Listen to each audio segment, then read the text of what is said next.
তোমার রহমতের সামনে আমার গুনার তো কোনো অস্তিত্ব নাই মওলা। আমার গুনাহ না হয় পাহাড় পরিমাণ হবে, বেশি থেকে বেশি আসমান পরিমাণ হবে, না হয় পুরা পৃথিবী পরিমাণ হবে। তোমার রহমত তো অগণিত, তোমার রহমত তো অসীম, তোমার রহমত তো আনলিমিটেড। এবার রব্বে করিম বলে, তাহলে ঘাবড়াস কেন, তাহলে মন ছোট করস কেন?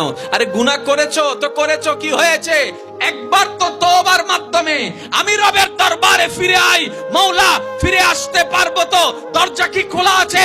রব্বে করিম বলে, মরণের আগ পর্যন্ত, কিয়ামতের আগ পর্যন্ত, সূর্য পশ্চিম আকাশে ওঠার আগ পর্যন্ত দরজা খোলা আছে, দরজা খোলা আছে, দরজা খোলা আছে। এবার বান্দা বলে, মওলা 24টা ঘন্টার কোন টাইমে আসলে সেই দরজা খোলা পাবো? রব্বে করিম বলে, আরে ব্যাংকের দরজা খোলা থাকে নির্দিষ্ট সময়ে, অফিস আদালতের দরজা খোলা থাকে নির্দিষ্ট সময়ে, এমনকি ঘরের দরজাও খোলা থাকে নির্দিষ্ট সময়ে, এর বাইরে যাই না।